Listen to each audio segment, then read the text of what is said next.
lá falar de onde isso aconteceu, de onde veio isso tudo, de onde veio essa ideia, né, de pontos fortes.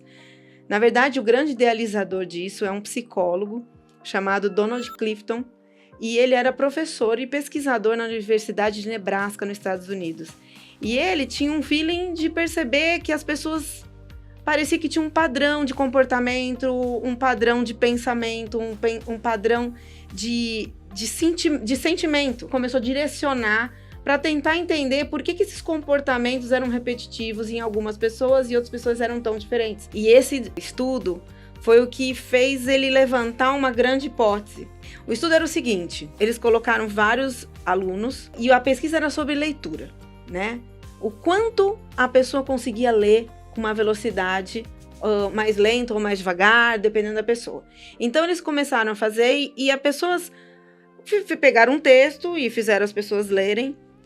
E a grande maioria delas, os leitores que eles chamam de leitores médios, eles leram, a média foi de 90 palavras por minuto. Por algum motivo, né, que hoje não sabemos por quê, mas algumas pessoas não liam 90 palavras por minuto. Sem nenhum curso, sem nada, simplesmente lendo, elas já liam 150 palavras por minuto. Então, o que tinha essas pessoas? Clifton pensou assim, o que elas têm que elas fazem elas lerem mais rápido que as outras, né?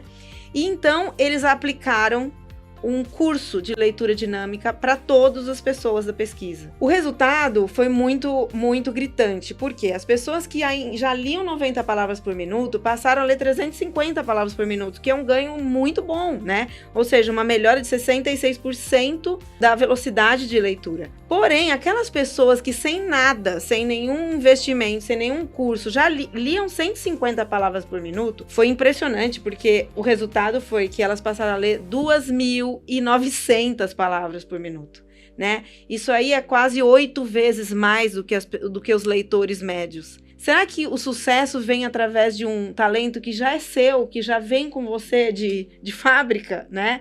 E se você aplicar um investimento, um estudo, alguma coisa em cima disso, você pode transformar isso em pontos fortes, que é essa capacidade que a gente pode ter de fazer uma coisa com maestria e muito melhor que os outros. E esse pressuposto foi que coordenou e guiou todos os estudos do Clifton a partir daí. E em 1970, ele parou de ser professor e pesquisador da Universidade de Nebraska e abriu uma empresa de recrutamento e seleção, e nela ele começou a trabalhar os modelos de desempenho que ele imaginava, ligado a essas fortalezas, né? E depois, já nos quase anos 90, ele comprou a Gallup. A Gallup era uma empresa conhecida já na época, mas ela não tinha o foco que ele queria. Então ele comprou a Gallup e transformou a Gallup numa empresa que hoje oferece serviço de consultoria empresarial e muitas pesquisas de desempenho, que é a mais famosa de todas que eles têm, e outras pesquisas de opinião muito embasadas. E é interessante que eles começaram, a partir que ele comprou a Gallup, ele precisava fazer, peraí, tudo isso que eu entendi, eu já percebi que as pessoas têm talentos e se elas investirem nisso, elas têm muito mais sucesso do que se elas investirem em coisas que elas não são, que não têm talentos, que a gente chama de talentos menores, né? Não que elas não são boas, mas que elas não são tão maravilhosas e boas para fazer as coisas como elas são quando elas têm os talentos natos. Então ele com a equipe começaram a desenvolver um assessment para isso. E eles começaram a mapear os talentos, quantos talentos eram, como que eles iam mapear isso, e através de tecnologia, né, e com o tempo eles conseguiram, nos anos 2000, criar o assessment.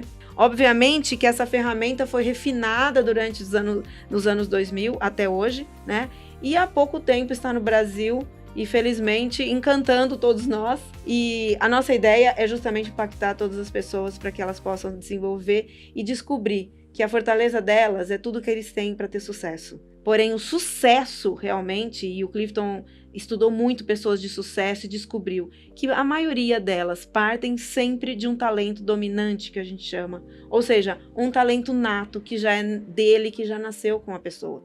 Nossa cultura é muito forte em você tem que melhorar, você não sabe fazer isso, você não sabe falar em público, vai fazer um curso, e a pessoa lá treme, passa mal, de repente não é a fortaleza dela, ela pode contribuir de outra forma. Então, não que ela não vá precisar falar em público, mas com certeza ela vai ter alguns talentos dominantes que vão arrebentar muito mais e fazer muito mais sucesso quando eles estiverem em ação. Então, a gente espera descobrir, né, em todos vocês esses talentos únicos e natos para transformar todos eles em pontos fortes para o sucesso. Obrigada!